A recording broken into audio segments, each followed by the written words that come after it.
Welcome back, everybody. We are here to talk about A New Hope, Set 2 of Star Wars CCG.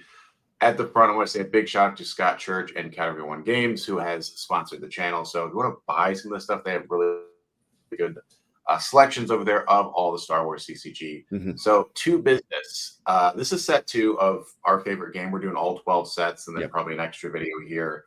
A New Hope is a smaller set than Premiere. We did Premiere last week. This is 162 cards. Steve, what do you think about A New Hope?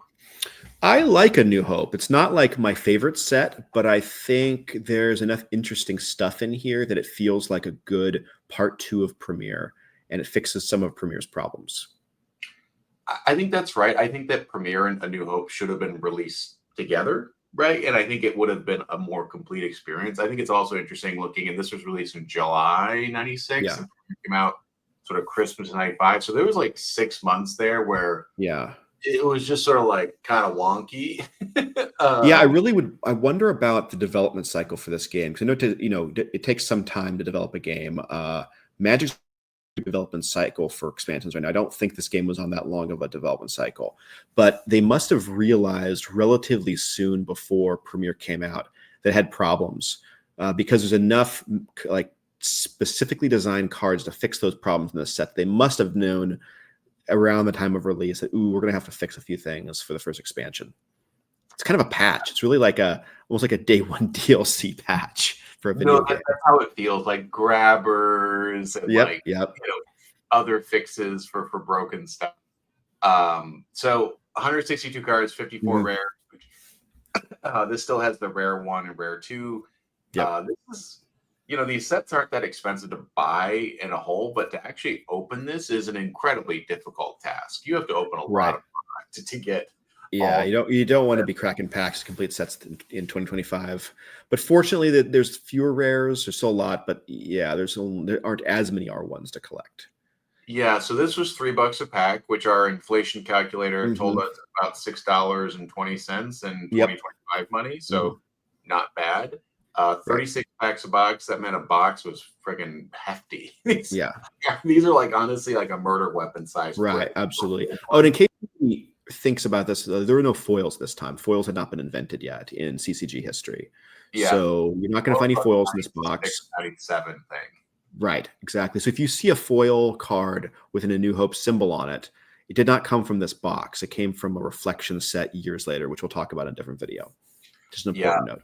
No, that's a good point. It's also interesting to think about like the idea of like like a foil being invented. It's like someone, but that's they just didn't exist. Yeah, 97 maybe like midway through 97. So that's right. I think Magic was the first one, but 100% certain. This is also the first set with an expansion symbol. So Premiere had no symbol. The expansion symbol for A New Hope is Vader and Obi-Wan's lightsabers crossed, and you can see them at the top left of that info sheet. Yeah, that's right. And then there was a promotional poster, which is pretty cool. A little box supplement. A rule supplement as the rules of this game get quite complex. Each expansion would introduce more and more rules. They put a rule supplement, which I thought it's amazing to imagine, like this like broadsheet that folds out of all these new rules. I mean, we're gonna get into the good, the bad, and the ugly. The rule creep is real. Yeah. So, let's go back for 1 second. There was a white border also set as well, an unlimited edition that came out several years later. I want to say it came out in 98, maybe. White border, New Hope, if I'm not mistaken. I think that's right, and I think that this is still Premiere is very plentiful. White border, A New Hope is pretty plentiful, and then it starts to die off because no one really wanted white border Dagobah, because why buy white border Dagobah when you could buy the new set? I think white border cards are generally about the same price as black border. There's a couple that I think might be a little more expensive, but it's with Hoth and then definitely Dagobah, where the white borders are rarer than the black borders. All right, the good, the bad, the ugly. Okay. There's a lot to love about this. R2, I think, is one of my favorite card designs. So cool. Yeah. It's just like, it's solid. Put them in a Scomp Link and enjoy some extra little treats. And then they're getting a little quirkier in this set too, playing with like the design space. Like its destiny number is 2 or 5. You can choose destiny numbers. It's the first time you could do that. Yeah, look at that Death Star. Making it a location's an interesting choice rather than an overcosted starship, which is kind of cool as a location. It's only got Force icons for the dark side, none for the light side. It's the first time you see that. It's a mobile location. So yeah, there's some cool. So those are iconic cards. Yeah, and then you got some like grabbers, mana. Right. Was Grimtash in this as well? And Yeah, so you have Grimtop. So you have what are you trying to push on us, and they'll be hell to pay. Those are two of the four grabbers. There are Tentacle and Grappling Hook. So these let you, if cards are being, if a certain interrupt is being abused over and over and over again, you can play this, grab it, it gets it out of your opponent's deck, and then every time they want to play a new one of it, they have to pay additional force to do so. So in the premiere video, we mentioned like Sense and Alter are badly designed cards because they counter other cards and they cycle back to your deck. If you have the force to play this, you can take it out of their deck and begin stacking them there, making them have to pay force to use it. So that can turn off the Sense Alter strategy. Or you can use the other one, Tentacle, to make it a once per turn, which would break the Sense Alter war. Where a person plays Sense, this kind of Alter, kind of Sense, and so forth. Yeah, and then sort of mana Grimtash, where helping control hand size, which can also make sure that you don't have just 10 senses and 10 alters in your hand. Yeah, arguably, this game should have had a hand limit in its rules in the beginning, as most card games CCGs do. So this imposes a soft hand limit in the game, being 12 cards. Because if you go over 12 cards, your opponent might have Grimdash or Monarch and then force you to dump most of your hand randomly back into your used pile, which could really hurt. I still think almost this entire game could have been fixed with a mulligan rule. Yeah. I understand how brutal a hand draw can be, and that's why you have a mulligan rule. Yeah, totally. Quite a mercenary shuts down Elis Hellrot.